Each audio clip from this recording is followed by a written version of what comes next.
parlez-nous de cette exposition de Milan 2015 et qu'est-ce qu'elle représentera pour le Maroc? Alors l'exposition universelle 2015 donc, tourne autour de la thématique de l'alimentation, donc nourrir la planète, qui est une problématique vraiment d'actualité. Le Maroc compte y répondre en parlant de toutes les avancées technologiques qu'on a fait au niveau du plan Maroc Vert, mais également de tous les efforts que nous faisons en termes pour soutenir les petits producteurs, notamment ceux qui produisent les produits du terroir. Alors comment on le fait? C'est un format qui sera assez ludique, puisqu'en fait une expo universelle s'adresse plutôt à du grand public. Et donc l'idée c'est que le Maroc va présenter un pavillon qui sera une représentation en fait géographique du pays, qu'un visiteur va traverser du nord au sud, en passant par le centre, l'Atlantique, l'Atlas, et à chaque région ses produits. Il découvrira donc tous les produits du terroir, il découvrira aussi toutes les méthodes d'irrigation traditionnelle, l'Ertarat, tous les efforts que le Maroc a fait au niveau des barrages.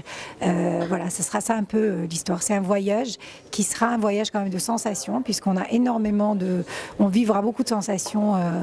Il y a des odeurs qui seront diffusées, on va plonger dans la Méditerranée, on sera comme immergé dans l'eau. Donc vraiment, ça va être un voyage vraiment de sensations. Le travail de préparation de cette exposition a duré 13 mois. Aussi le budget, on aimerait avoir une idée sur le budget et qu'est-ce que apportera cette exposition au Maroc concrètement. Alors, on va finir l'exposition probablement avec un budget qui tourne entre 100 et 120 millions de dirhams, c'est pas énorme, hein, c'est beaucoup moins que beaucoup d'autres pavillons. Pour vous donner un ordre de grandeur, la France est à 30 millions d'euros, donc par exemple, donc c'est pour un pavillon qui est à peine un petit peu plus grand.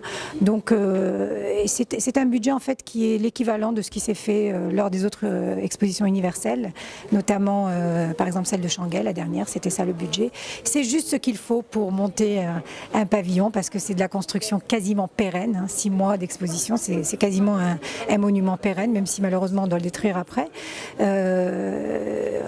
Voilà, donc ça nous semble être un budget, on a vraiment dû se serrer la vis pour pouvoir y arriver. 13 mois, c'est extrêmement court, vraiment extrêmement court. Quand on a pris le projet en main, les autres pavillons avaient déjà commencé à construire, et nous on n'avait même pas encore une idée, une ébauche de plan, rien du tout. Donc ça a été très très dur, ça a été du travail à plein temps pour toute une équipe.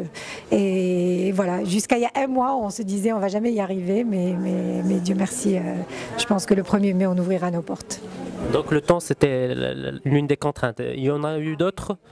Non, mais vous savez, quand vous n'avez pas de temps, vous réunissez toutes les conditions défavorables pour ne pas optimiser les choses. Donc ça a été très difficile, justement parce qu'on n'avait pas de temps.